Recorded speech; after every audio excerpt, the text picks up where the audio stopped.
To give you an idea of Jakob's work and the subject he was touching upon yesterday, we have arranged to ask Jakob some questions, allowing him to briefly introduce some of these topics relating to Nørrebro. So I'll be the one asking a few questions, and I'll sit down. We know, Jakob, that you have been working with Nørrebro for a very long time, and that you have done urban walks here before. You use the title "An urban walk through the district of Nørrebro: the presence of past struggles?" ? And if we start with the working class, could you start by telling a little about Nørrebro and the development of the district over the past years? Yes. Somehow I did my talk yesterday, and I think talking about social context, I think it's now having the opportunity to go to visit Nørrebro, where I've been living and working most of my life. I think that would make more sense to me instead of being nervous in a university where I'm not feeling at home at all. And I ask Marie and Nermin to just formulate some questions relating to the experience yesterday. And I wanted to make a walk or arrange a walk that, in a way, carries some considerations about the neighborhood and about all the social struggles that has happened there. And I somehow been interested in these kind of when the social conflicts come to the surface, when the conflict turns into riots and uprising of different sorts. I'm interested in these kind of events and what they, in a way, means in relation to how the city or this part of the city looks today. And Nørrebro is, of course, notorious for riots and you can say like a collapse of political space or a change to political space where the autonomy of the people in the district is like up against the state, up against the police. And this is, of course, connected to a long tradition as a working class neighborhood. And of course, it's interesting when reading, for example, I'm reading this book at the moment, In Rhabarberdrengen vokser op, about, it's like an autobiography from the end of the 18th century, like when Nørrebro was just like being developed as a working class neighborhood, extremely impoverished, like people going to bed without having food, the police coming and killing people basically in their flats. And this guy is describing life in Nørrebro in this kind of combination of extreme impoverishment, but also extreme solidarity. So when the police comes and kills the neighbor, as they do, the block goes together and then they get a police guy and kills him. And this is not just like a novel, this is like what happened at Nørrebro like more than 100 years ago. And I think this kind of suspicion of the state and suspicion of authority is like still present in the neighborhood, maybe crystallizing in a different way. And working class is like, it's hard to pinpoint today. I think during industrialization it was more easy to point to the working class in relation to a certain structure of production, but today it's harder. But still, Nørrebro has got like 25% unemployment, and I think between 30 and 40% migrants living there, and also, in a way, people who don't own anything. You can talk about a proletariat in a way, a proletariat that only have their own change to lose. They don't possess anything, they are dispossessed. And that's actually the reality of Nørrebro also today, even though it looks very neat and nice in many areas, as we saw yesterday. And you mentioned the struggles and battles yourself. Could you, well, Nørrebro also over the past years, 20, 30 years or so, has been experiencing quite a few battles and struggles. Could you tell more about these struggles and how they become important to you in your work? Yeah, for me, like I'm this kind of split personality in a way because I've been living at Nørrebro most of my life, and in a way being active both as a political person and as an artist. And I think also the walk yesterday was you can say a little intervention if you put it into like art historical terms. But I guess it was also something else. It was also, you can say, a kind of educational walk for people of the area. And I think also the people who actually came there was like a quite nice mix of people from the neighborhood and people who had some kind of academic and artistic relationship to the question about urban space. So these kind of struggles, I've been in a way part of them. All the struggles that we went through yesterday, or going back to 81, actually, I was somehow had some kind of personal experience with, even though I was like a kid. But and it's not that important, but for me at least, it's like important in terms of having some kind of experience with reality of these clashes, and also maybe understanding the spatial questions around these battles. And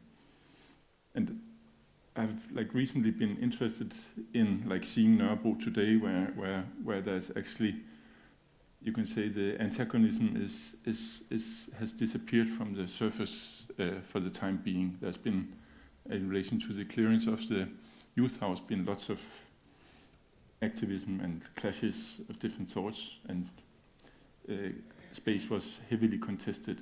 But recently there has been like a dying out of very visual conflicts. So I actually wanted with this walk also to rethink, like look back in history, look at these kind of battles that maybe in the first place appeared like a victory, whether they actually turned into a defeat when time passed by.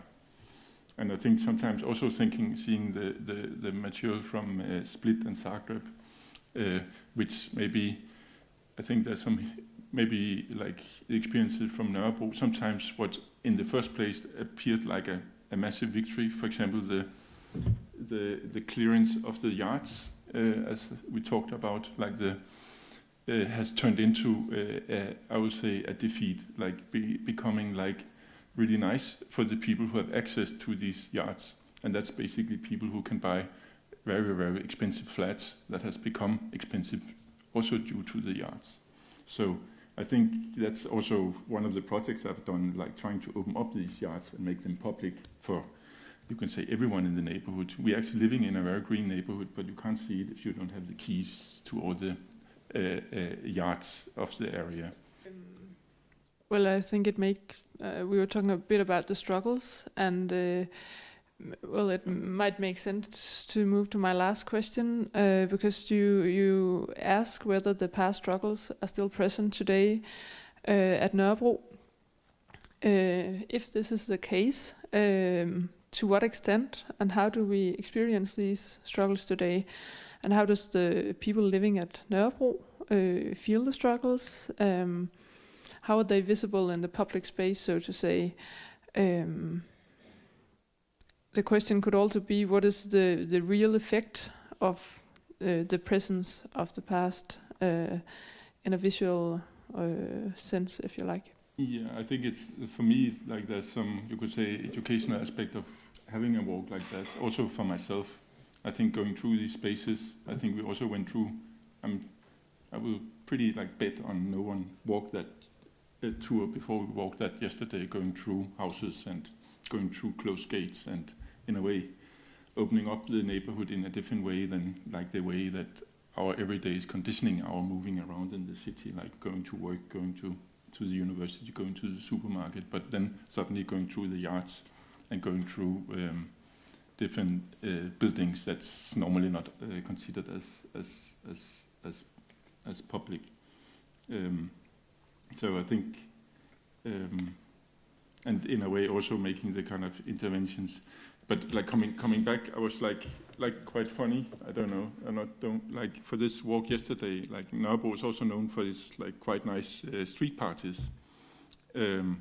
Beforehand, like private parties, like organized by people of the streets.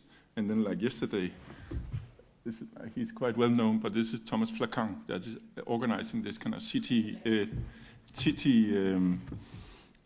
wide like urban festival sponsored by Wonderful Copenhagen and the city and like big or like breweries like sponsoring the beers and like in a way somehow taking up what's like a tradition. I have many of my friends who did like these kind of private parties that actually had a political like impulse as a point of departure. We want to reclaim space. We want to use space as we want, like according to our life, and we want to actually also being able to have a party where we are not using lots of money. And this is like now, like Nørrebro, every summer there's the Distortion Festival that is like a pirate party organized by the city, basically. And he was like the main organizer, so I was quite worried about maybe my attempt to tell another story of Nørrebro is going to be a part of Distortion next time. I don't know. So I think what I want to say is like these struggles are continuous struggles. It's like linked struggles. And I think if we relax or step back and say like, this is really great, we got like the green yards, and enjoy that and slowly see how they are being privatized and the gates are being locked. I think then we have to like constantly, in a way, reclaim, take the keys, open the yards and carry on the struggle. And otherwise things will slowly leave our control in a way. And I think maybe also like it would be interesting to talk with the Zagreb and Split people about these kind of spaces that looks quite amazing today, but maybe in 20 years are going to be, you could say, being taken over by other interests and people who maybe can see economic value in controlling these kind of spaces, as we have seen in Copenhagen. And I think it's very inspiring to see the possibility of taking spaces like that. But what I've experienced from Nørrebro is always like, it's basically tear gas. It's like we spoke with a guy who has been squatting in Copenhagen. He said like, you can squat for 3 hours in Copenhagen. That's the maximum at the moment. Then the police will come and then they will evict you. So this kind of, you can say, public space I think that's a tradition that it was debatable, but I think as it is working, at least in Copenhagen, this kind of very slick and very controlled and super designed city, like there's not a lot of, you can say, debate about who controls space, because if you are not behaving according to how it's defined from the authorities' point of view, you will be reminded about it in one or another way. And that was also why I like somehow with the People's Park that has also been taken over by the city. I always enjoyed the character of that park being designed by the people, and I always enjoyed this kind of fact. You could see people coming, bringing trees to the People's Park. This was like in the 90s, and if you look at the trees there, it's like a mess. I guess like all the landscape architects are like, once think it's like it could have been done nicer. And they actually spent a lot of money on redesigning the park after it was given over to, like the city was taking control and also responsibility of the maintenance of the park. And then they employed an architectural firm, and they kind of killed the park. So already like 5 years later now, they have like made a new donation to the park to redesign the just recent redesign, and it's actually the same architectural office combined with some artists that is now going to somehow give it another try. So that was also why I somehow, maybe it was not a very tiny gesture, but I just brought a tree yesterday, and we planted the tree in the People's Park. So hopefully this kind of intervention, but surely, fingers crossed, that is also going to be there in 2 weeks' time, but maybe not someone like from the city will come and say, hey, this tree doesn't belong here, and they're not asking, like, it's not even a question about authority of maybe people have the right to plant a tree here or not, they will just like throw it away.